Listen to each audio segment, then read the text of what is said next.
Imagine being forcefully taken away from your home, from all you know, from the people you love. This is the reality for thousands of wild animals who were poached, farmed, or sold. Sold for food, to be pets, to entertain, or even for medicine. How do we stop this horrific act? How do we put an end to all emerging zoonotic infectious diseases? Introducing the Stop the Pandemic That Caused the Pandemic petition. This was a call for people to stand and protect wild animals by signing a petition. With a minimal budget but a clear goal, our success heavily relied on the number of petitions signed within a very short time. The results were mind-blowing.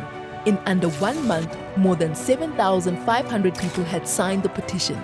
Before the projected 4 months, achieving 101% of our target. What's more, we had then only consumed 44% of our budget, which was 57% cheaper than the planned budget. Just like us, all wildlife animals deserve to be kept safe.